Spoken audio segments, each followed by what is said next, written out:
All right, let's cut the bullshit. You've seen it. That gut punch when she stops replying. Yeah, that hurts. The confusion, the self-doubt, the wondering what happened. If you're dating in 2025, it's a constant. So in this video, I'm gonna give you guys 5 brutally honest reasons that girls ghost guys. No sugarcoating, just the mechanisms behind it. Then once you get it, I'm gonna give you guys tools to mitigate this shit. Limit it, handle it, or flip it completely on its head. Sound good? So let's dive into it. King, give me the throne. I need a queen, she better than most. I need a palace, I need a horse.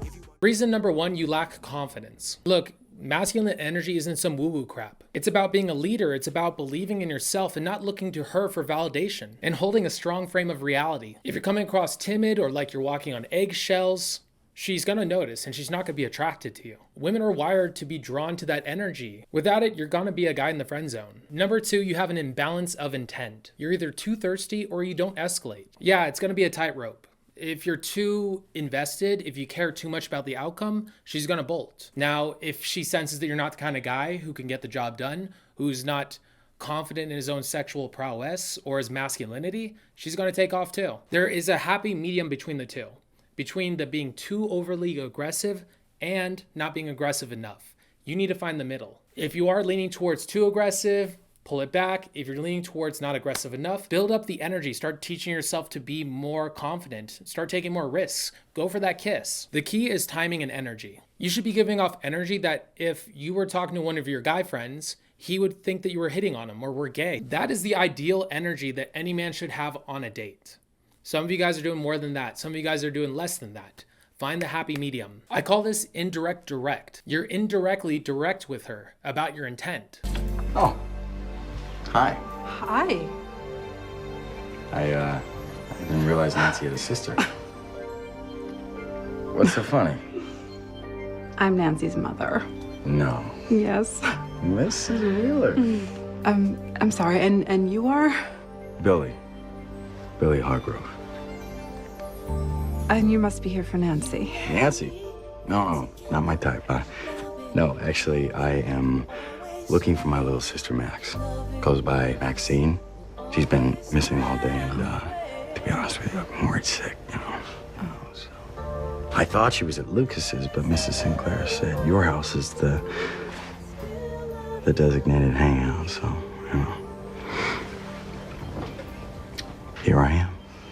You're not verbalizing it, you're not saying it, you're showing it in the energy that you're giving off, the way that you look at her, the way that you speak to her. Is it the way you speak to a close guy friend, or maybe a principal or somebody in charge of you? Or are you speaking to her in a way that the intent is palpable without you verbalizing it? Reason number 3, and this is the toughest one for most guys to take on, but she has another option. Brutal truth in 2025, if you're gonna go on a date with a cute girl that's desirable, she's gonna have options in men. If she's single, she's gonna have options. Suddenly a better dude slides in her DMs, and that's the reason why she ghosts you. Or hell, one of her friends hits her up, and she has 100% certainty that her friend's gonna be a fun, good time.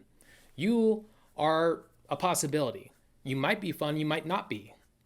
So she's gonna go with her friend instead of you. She's gonna ditch you on the date so she can hang out with her fun friend who's 100% chance of being a fun time. It's options on her end. She has a lot of options of what she could do on a Saturday night. And the problem is that you are not her best option. Women don't put a lot of pressure on the first date. They don't know you yet.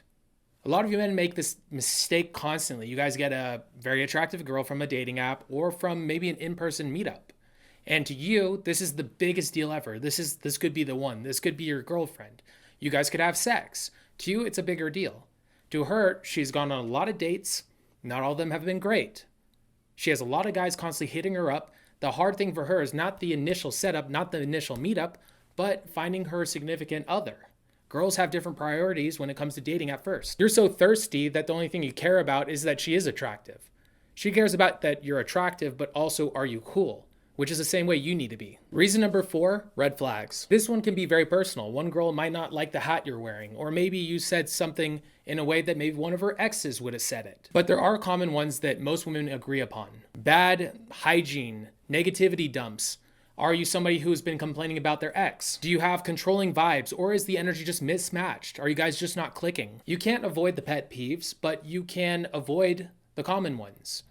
Take care of yourself. Don't be weird on the first date. Have a good flowing conversation. Reason number 5, you're giving off creepy energy. Girls just want to have fun. It's not just a song, but it is the truth when it comes to dating. A lot of guys are coming on a date as if it's a job interview or as if it's the first time they're going to meet the one. They're going to make it overly romantic. If your vibe is saying this is going to be awkward or a lot of pressure, don't be surprised that she won't show up. If you're having stiff texts, overthinking every word, or piling on pressure, treating her like she's the one, she's not going to come on the date. Dates should be loose and playful. They're not a big deal. You're not auditioning for a husband yet. This is about vibe checking. This is about having fun. Now, if you're also somebody who's creepy, you're also probably not viewing her as a person as much as you might think you are. Creepy energy comes from the fact that you are looking at her as an object and you have some kind of goal you want to get out of her. And then once you get the goal out of her, sweet, I have accomplished the mission. Instead of looking at that object and saying, hey, she might have emotions, she might be fun, she might have all these characteristics about her, I'd like to get to know her. It's a way better premise to come from. And if you take on the ulterior, you will come across creepy. Girls pick that shit up. Everybody does. If you're having issues with making friends as a guy, it could be because you are looking at them as an object, something that has some kind of monetary value to you.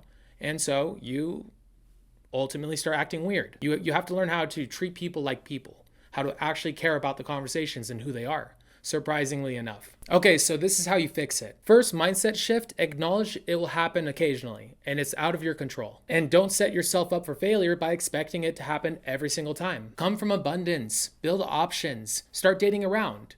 The girls are doing the exact same thing. You should be dating multiple girls, playing out your options. How do you know who you like if you haven't dated around? You'll just end up taking on the first option that comes your way, which is not love. That's not showing any kind of discernibility, which is not sexy. Start hitting up the bars, start trying out dating apps, get a social circle of extroverted cool guys, start working on your Instagram, find ways to get in front of women and start getting on more dates. And if you start getting more dates, you're going to start acting and moving like a guy who's not going to be weird on a date. It's going to limit your ghosting and the amount of people that are saying no to you, and it's going to maximize your options. I want you to get to a place to where you're spinning so many plates, you don't even notice when one falls off. One girl decides not to show up on a date, you don't even notice until 2 days later. You're creating a lot of hope around a girl you don't even know. Now, when she ghosts you, I don't want you to blow up. I don't want you to treat it like it's a big deal. I just want you to respond with the simple words, no worries. No worries. No emojis, no nothing extra. No worries. And when you say this, I want you to believe it. I want you to feel it. You don't care. You're not taking it overly seriously. I don't want you to get emotional about it. If you're angry, sad, this, blah, blah, it shouldn't hit you like that as an adult male. You should move through this. Learn how to be emotionally stable. Now, maybe in a week or two, maybe you hit her up and see where she's at. But if you were to get mad, angry, snotty with her after she ghosts you, I've known some girls to ghost me 1 or 2 times and be extremely apologetic about it and show up and the date was awesome. But you need to learn how to take this whole dating game very loosely and treat it with a lens of fun. Stop being so stressful. Stop treating it like a job interview. Stop treating it like this big romantic conquest. You're just there to have fun. And if you guys click, awesome. If you don't click, awesome. It's all good. Dates should be zero pressure. Your job is to build emotional value gradually, over time. She doesn't need to like you all at once. With strong presence, balanced intent, and fun vibes, you become the option she doesn't ghost. Ghosting isn't evil, it's just the game. If this video woke you up, make sure to like it. If you want to watch more content like this, make sure to subscribe. And with that being said, peace.